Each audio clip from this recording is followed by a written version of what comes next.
मी भेटीसाठी आलेला आहात. खरं तर मला सोनम वांगचुकजींना भेटायचं होतं, मात्र त्यांना आज सकाळी तब्येतीचं कारणास्तव सरकारने उपचारादाखल रुग्णालयामध्ये हजर केले. आम्ही काल त्यांना भेटलो, पण आज ज्या पद्धतीने त्यांना घेऊन गेले, मला वाटतं हे काय तब्येतीसाठी घेऊन नाही गेले, पार्लमेंट मोर्चाला घाबरून घेऊन गेलेले आहेत. कारण की जर त्यांना खरंच त्यांच्या तब्येतीची काळजी असती तर सरकार त्यांच्याशी 5 दिवसांनी 3 दिवसांनीच बोलायला आली असती, तेव्हाच त्यांना डॉक्टर्स पाठवले असते. पण ही सरकार तानाशाही मानणारी सरकार आहे. ही अजिबात त्यांना हे आंदोलन मोडून काढायचं आहे. त्यांना भीती आहे की 20 तारखेला खूप विद्यार्थी याच्यात सहभागी होतील आणि त्यांचं जे सगळं पितळ आहे ते उघडं पडेल.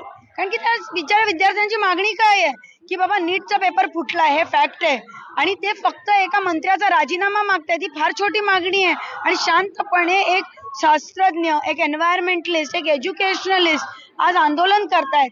पूर्वी त्यांच्या वडिलांना सुद्धा इंदिरा गांधींनी त्यांचं उपोषण सोडलेलं, पण सरकार त्यांना बोलायलाच येत नाही. ही माझ्यामध्ये फार खेदजनक गोष्ट आहे. मी अभिजितना कालच भेटले. मी त्यांना सांगितलं की शेतकरी कामगार पक्षाच्या वतीने शेतकरी कामगार पक्ष कायमच शिक्षण क्षेत्राच्या, विद्यार्थ्यांच्या आणि शिक्षणाच्या पाठीशी उभा राहतो. आम्ही पूर्णपणे त्यांना त्या ठिकाणी पाठिंबा दिलाय. सोनम वांगचुक यांचं मोठं नाव होतं, शास्त्रज्ञ राहिलेले आहेत, त्यामुळे त्यांना एक मोठा सपोर्ट मिळाला. त्याच पद्धतीचा सपोर्ट तुम्हाला असं वाटतं का अभिजितलाही मिळेल म्हणून? मुळातच आपण मेक इन इंडियाची गोष्ट करतो आणि इंडियन आपले जे चांगले चांगले मोठी मोठी लोक आहेत, इंडियन टॅलेंट आहे, त्यांची गोष्ट करतो.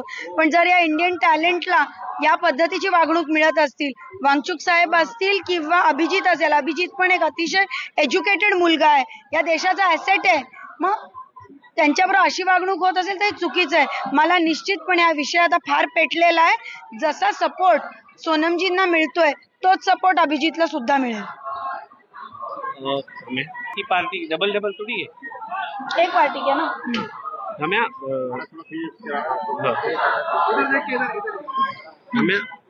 स्वतः तुम्ही युथ आहात आणि ही सगळी परिस्थिती देशाची पाहिल्यानंतर काय भावना ही आहे की नीट सारखी मोठी परीक्षा देशामध्ये होते, ज्याला लाखो विद्यार्थी अपियर होतात, ही परीक्षा देतात. या परीक्षेचा पेपर पहिल्यांदा फुटलाय का? तर पहिल्यांदा नाही फुटला. आधी 1 वर्ष आडच ह्याचा पेपर फुटला होता आणि परत आता पेपर फुटला आणि 20 पेक्षा जास्त विद्यार्थ्यांनी आपला प्राण गमावलाय आणि आत्महत्या केली आहे. ह्याच्यापेक्षा वाईट आणि देशाला काळीमा फासणारी गोष्ट काय असू शकते? आणि तो मुद्दा घेऊन जर ज्यावेळेस देशाचे विद्यार्थी, युवक एका मंत्र्यांचा राजीनामा मागतात, अकाउंटेबिलिटी कुठे आहे विचारतात, तुमची यंत्रणा काय काम करते हे विचारतात, पेपर फुटेपर्यंत तुमचं मंत्रिमंडळ काय करत असतं हे विचारतं, त्यावेळेस त्यांचा आवाज दाबण्याचा प्रयत्न केला जातो. निश्चितच आम्हाला असं वाटतं की 20 तारखेला प्रचंड प्रमाणातून देशभरातून युवक जथ्यांनी इथे यायला निघाले होते आणि भव्य असा हा पार्लमेंट मार्च झाला असता. त्याला घाबरून आज सोनम वांगचुक यांना इथून नेलेलं आहे, हलवलेलं आहे. त्यांच्या प्रकृतीचं कारण देऊन जे कोर्टाने सांगितलंय त्यांचं आरोग्य हे तुम्ही मॉनिटर करा, ते डॉक्टर्स आणून किंवा तशा पद्धतीने डायलॉग करून करता येऊ शकत होतं. पण अशा पद्धतीने एका वयोवृद्ध अशक्त झालेल्या माणसाला कापड लावून जे नेण्याचं काम केलेलं आहे, त्याने हे जे आंदोलन आहे ते आणखीन चिघळल्याशिवाय राहणार नाही आणि विद्यार्थ्यांचा आवाज आहे तो आणखीन नक्कीच वाढेल. आणि ही मागणी अजूनही आहे आणि आमचा धर्मेंद्र प्रधान यांनी राजीनामा दिला पाहिजे आणि आमचा या आंदोलनाला पूर्ण पाठिंबा.